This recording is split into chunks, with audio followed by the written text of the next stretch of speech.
Hello guys, it's the Unclear 999.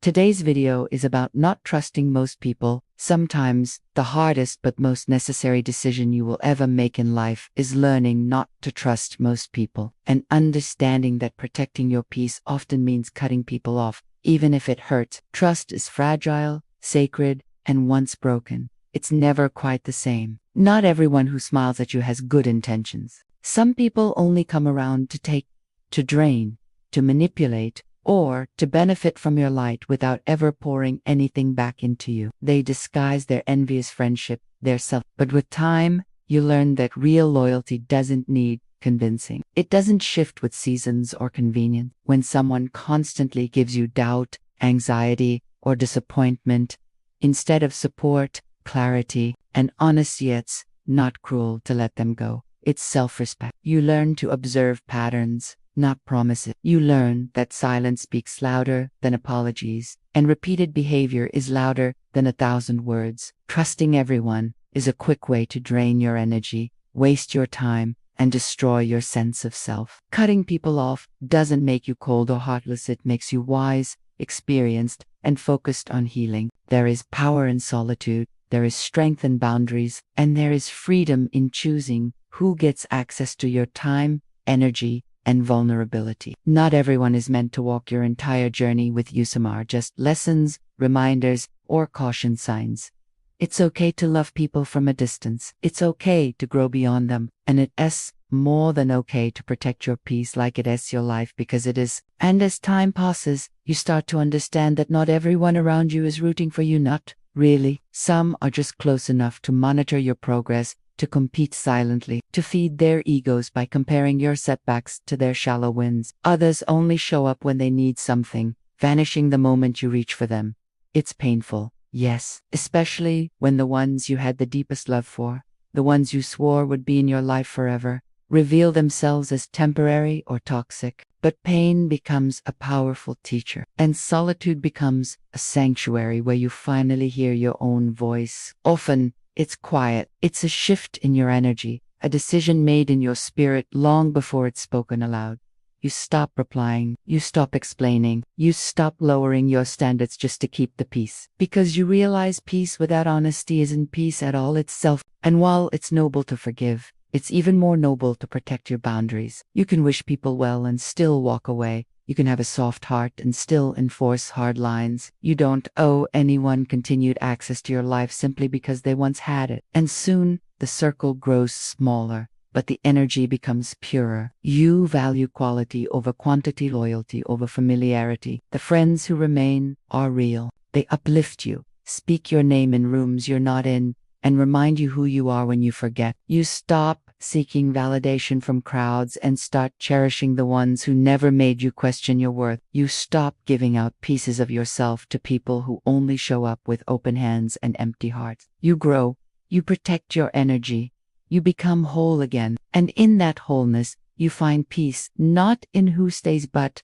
in knowing you no longer tolerate what doesn't serve your growth. You learn to love yourself so fiercely that losing people doesn't shake you, it strengthens you. Because you're no longer afraid of being alone. You're afraid of being surrounded by people who make you feel lonely in their presence. And once you've tasted the clarity that comes from letting go of draining connections, you'll never settle for less again. Not out of bitterness, but out of wisdom, out of experience, out of finally realizing that you deserve people who love you without motive, stand by you without condition, and show up for you not just when it's convenient, but when it truly counts. And as the months pass and the silence from those you've cut off grows deeper, something unexpected happens. You begin to heal in ways you didn't even know you needed. The absence of chaos, drama, manipulation, and half-hearted affection becomes a breath of fresh air. You no longer feel like you're constantly on edge, wondering when the next betrayal will come, or when the next disappointment will hit. You stop having to over-explain yourself to people who never truly listen. And you stop shrinking yourself just to keep relationships that were never meant to be permanent. You start showing up for yourself,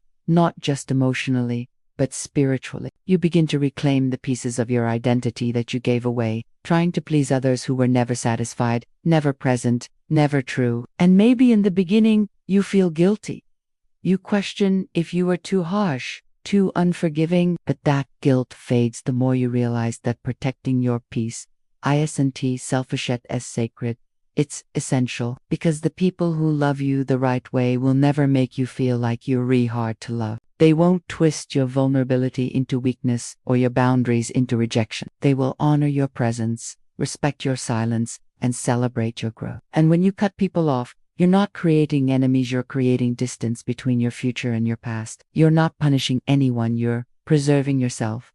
Eventually, you no longer chase closure. You no longer need long conversations or explanations. You accept that some people won't understand your growth, and that's okay. They weren't meant to go where you're headed. And when you stop forcing connections that no longer serve your soul, you make room for deeper ones. You attract people who match your energy, your vision, and your values. People who pour into you, not just pull from you. People who see your heart, not just your usefulness. And in the stillness that follows, you start building a life that reflects your truths, not one shaped by guilt, fear, or obligation. You rise every day, a little stronger, a little freer, a little more whole. You learn to enjoy your own company, to celebrate your solitude, and to trust your instincts again. You stop seeking external validation and start cultivating inner peace. You stop waiting for apologies and start offering yourself forgiveness for staying too long, for giving too much, for not listening to your own intuition. You learn that trust must be earned, not given away recklessly. That loyalty is shown in action,